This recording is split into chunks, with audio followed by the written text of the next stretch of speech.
All right, welcome. So here we are. It's Sunday here in West Wyalong. And what have I been doing today? I'm going to tell you about this because I'm going to talk about AI and how it's not going to take away your job, right? You may think, what's he know? He's sitting in some cell-like looking place in West Wyalong in the middle of nowhere. Well, I do know a fair bit about it actually because I've looked into it. Anyway, let me tell you what I've done today. So I'm a journalist, as you know, right? Sunday, I went down to this town called Hungary. I've been there a few times. So my paper is based in West Wyalong. Hungary is 50 kilometers away, right? Nobody here thinks anything about driving 50 kilometers. It's nothing to them, right? They do that to go do their shopping. Anyway, I've been down there a few times. I'm trying to make contact with people and trying to talk to people. I went down there. One of the guys down there arranged for me to meet 6 or 7 people there, right? And we sat in the local hall today and they had a fire on. It's really nice. Lovely people. Not met any of them before, apart from the bloke who took me down there. What I learned was quite a few things about the area and quite a few stories came up, right? Or potential stories. And that's what it's about. If you're a journalist, it doesn't matter what media you're working on. You need to build these local contacts. You need to build sources, people who are going to tell you what's going on. Right. That all went well. Lovely. Bit cold down there, I have to say. But I've got probably about 4 or 5, 6, 7, 8, 9 stories out of it, right? But the point is, these people know I'm going to engage with them, right? And I'm going to be there. And if they phone me up and if they tell me they've got a story that needs to be done, that's going to help them, I'm going to be there, right? Because that's how a journalist works if you're doing the job properly. As an old boss once said, your stories don't happen at your desk. Now, they do sometimes. People walk in, you're sitting there, obviously, they tell you a story, but it's true. You've got to be out there, right? You've got to look at the places. You've got to look at the people. You've got to talk to the people. Find out what's going on in these areas, right? It's crucially important. Let's talk about AI. So one of the jobs that they're always talking about is going to go because of AI is journalism. Absolute nonsense, right? Now, who are the people saying this, right? They're the nerds. Now, I'm not going to be nasty about them because these days you can't be, can you? You've got to be really careful what you say about any type of people. But the nerds, they've never been journalists, right? They don't understand journalism. They don't know what it's about, right? But they come out with this stuff, oh, your job's going to go. My son, who's 18, love him, absolutely love him. He's into technology, loves technology. Sometimes I'll say things to him like, hey, listen, is there an AI device system that can lay pages out in a newspaper automatically so you don't have to have a designer? And I texted him about this because I'm not at home at the moment. I'm going to tell you about that one day. But I texted him and he came back. He said, I wouldn't bother because your job's never going to exist. It's not going to exist in about five minutes time. You know, it's ridiculous. He's another person, of course, who doesn't understand what the job entails. So first thing about the job is this. You got to meet people. You got to talk to people. You got to build relationships, right? They've got to trust you. They have got to trust you. And that means you need to be doing every story that comes along. You got to do this anyway. It's not a chore. It's just the way you need to do the job, right? You've got to be immersed in your community. You've got to be part of that community. There are some barriers you have to put up. You know, you're going to be independent, right? You're not going to do stories that favor one person or another person. You've got to be independent, but you've got to be in the community. You have to go to events. You have to go and talk to people. Sometimes it may be, look at that. I'm fiddling with my hat today rather than my ears or nose or mouth. It's an improvement, isn't it, really? There we go. So, look, you got to get out there. You got to meet the people. There's no two ways around that. You can't do anything else. AI. Okay, so I said to my son, as an example, I said, look, find out what the price of petrol is, the cheapest petrol, actually. I said, what is the cheapest petrol in Broken Hill at the moment? Now, at that time, I was editor of the Barrier Truth newspaper up there, right? A very storied newspaper, even though I say so myself. Been going a long time. Union owned, but they never got involved with it. Anyway, It's had to close down, unfortunately, not that long ago, which is another story in itself. Anyway, I said to him, find out for me what the cheapest petrol is in Broken Hill. All right. If you're an American viewer, you'll know I'm talking about gas. It's not gas though, is it? It's petrol. It's a liquid. Anyway, I know it comes from gasoline, but we won't go down there. Two countries separated by common language. I know I've said it before about Australia as well. Anyway, he comes back to me in about like a minute and he says, oh, the cheapest petrol is at so-and-so, blah, blah, blah, blah. I said, oh, okay, that's interesting. And I thought, where does that information come from? I'll tell you where it came from, because I looked it up and I found it, and it gives a source. It came from one of our newspaper reports where we went round physically and phone to each petrol station in Broken Hill and asked them what the price of their petrol was. And we did a story on it. And we said the cheapest one is, except, blah, blah, blah, right? So what the OpenAI had done is it had stolen our work. It had taken our work. It was putting this out to people, suggesting, obviously, that AI came up with this. What a brilliant machine it is. The only reason it came up with it is because our journalists went out there, got that information. How else is it going to get that information? Because it is a machine. It does not go out and about. It's not going to sit in the town of Hungary alongside me or in place of me, more likely, and talk to these people and gain their confidence and talk about things that are important to them, right? That's the only way you're going to get stories. AI cannot possibly do that. It's a machine.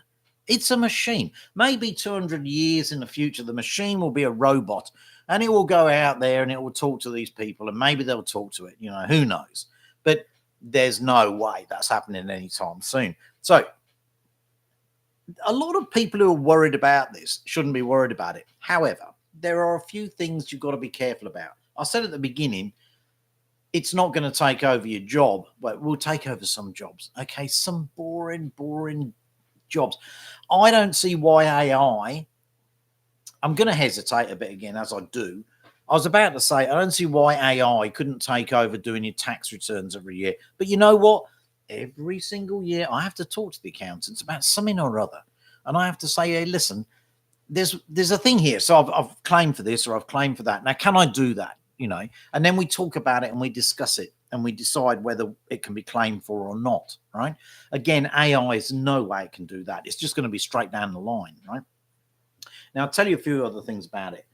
Back in 2000, so we're talking almost a quarter of a century here, I was a member of a startup company in an internet startup company, right? And it's called Vertical Markets. And basically what we were doing is we were taking magazines and then we were trying to turn them into like a digital format and with a digital business attached to it, right? So this is what you might call internet 1.0, 1.0. It was the first internet, right? None of us really knew what we were doing. It never, ever worked, right? It didn't have a proper business plan. I spent most of my days, I was a senior person there. I spent most of my days thinking, how on earth is this going to work? How is it going to work, right? And basically, it didn't work. It just didn't work, right? We learned a lot of lessons from it. But the point is, to me, the internet 1.0 is a bit like the AI that's happening at the moment. It's interesting, but it's not really working. It really isn't working for people.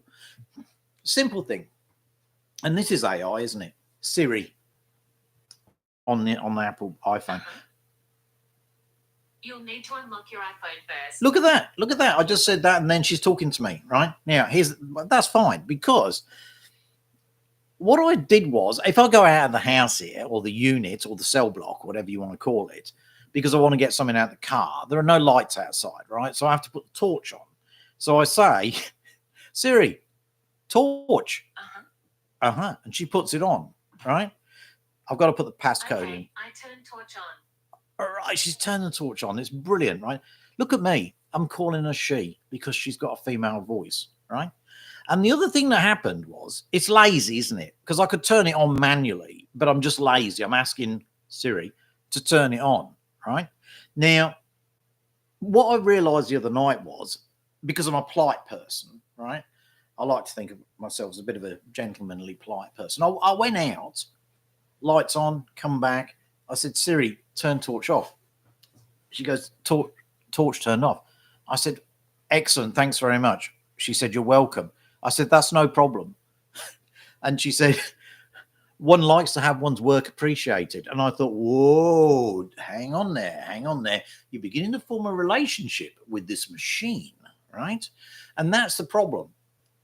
Some of you may have seen that film with Joaquin Phoenix in called Her, which is all about how he basically falls in love. I'm going to try and get this on a bit straighter, right? So I'm not a fashion person, but it's probably the lighting as much as anything. Anyway, he forms a relationship with the machine, right? Because it becomes very intimate, and he takes the Siri equivalent out to lunches and sits her there in the phone, right?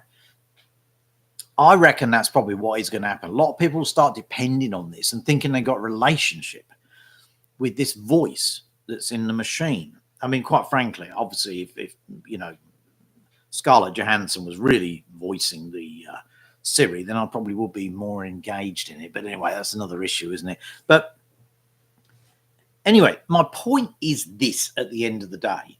So OpenAI, ChatGPT, all these things, they may be potentially quite useful, but they're also going to be bloody dangerous, right? As I said at the beginning, they could well, they're not going to take over my job. I'm absolutely convinced of that, right? Unless my job changes to the extent that people don't really want to know anything. My job is not really essentially going to change, but AI, honestly, right, it could take over the world. It really could. I'm not a conspiracy theorist. You know this by now. But it's a worry, right? It's a worry. Apple announced this week that they're going to put an AI version into their phones, and they call it Apple Intelligence. You know, I'm trying to be clever. It's AI, obviously. The point is that it could get out of control. A lot of experts have already said this. You know, somebody could go on there and they could say, oh, download Tony Bosworth's last 4 text messages to me, and it could do that, right? So they're going to have to be a lot of safeguards. I don't think they thought it through, and I think that's a problem. They're not thinking it through. The people who are developing this, they don't really care. They're just going hell for leather, trying to do the best thing is going to make them squillions of dollars, you know, and that's fine for them, right? But honestly, we've really got to be aware of this and what the potential dangers are for society. And there are many experts talking about this, you know, other than me. Obviously, I'm not an expert, but anyway, I'll come back to the same thing. I'll tell you an interesting thing just to finish it off. So back in 2000, when I was working at this internet company, and the internet was really, it was new. It was really new. And I didn't even realize, I've got to tell you, I didn't even realize that you needed to refresh the page to see the latest version, right? It sounds ridiculous now, doesn't it? But I didn't realize that. And the person who did all of the web stuff, he was called the webmaster. It's ludicrous. It's like some kind of like 1980s, you know, sci-fi program, the webmaster. And we had to call him that. We go, hey, webmaster, could you tell me how I can do this? Ludicrous. Anyway, I was in a lift one day. We were in this big office block, right? Lots of people were trying internet, of course. Actually, just digress for a minute. There was a great website at the time. I don't know if it still exists, and it's called fuckedcompany.com, right? And it was really amusing. It was like a catalogue every day of internet companies that had failed, right? Because they got such stupid ideas. There was one, I think it was called something stupid like Carpets R Us or something. And you could pick your carpet online. When would you ever do that? You know, you want to go along, don't you, and feel the shape pile, don't you? Don't you want to look at it and see what the quality is? So there were lots of people doing these websites and they just didn't work. You know, some of them were just the most stupid ideas. And they had loads of money going in, these venture capital companies putting money in, streaming money in. We had this as well. This is exactly what happened with us. Our company came to nothing in the end, right? It had to be closed down. I left way before then, right? But it was closed, but it just didn't make any money. It wasn't time for it, right? But we tried. I learned a lot of things. it was a good experience. Anyway, point is, I was in the lift one day in this big office block, and there was I was in the lift. Some people got in. They were from another company. Everybody was doing this stuff, right? Internet. One woman said, with no sense of irony and no sense of, she was just being honest. And she said, "Oh, I'll be so glad when all this internet stuff is over." What she meant was when it was finished, when it stopped, right? I often wonder what she's doing now and what she's thinking. I don't know. Anyway, there we go. So yeah, I don't think it's a go. I don't think it's going to happen. I don't think it's going to take most of your jobs away. It could take the future away, though, couldn't it? Right?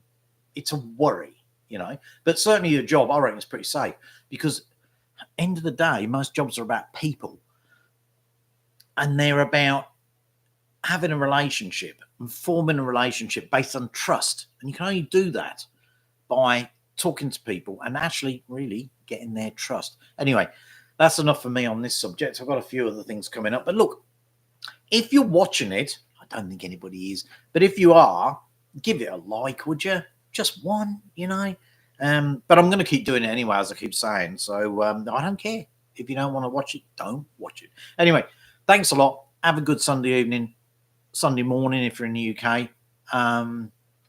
America, you're probably already in Sunday. I'm not going to go through every country in the book. It's too many of them. But anyway, look, you have a good day, and we'll talk again tomorrow, definitely. Thanks for that. Take care.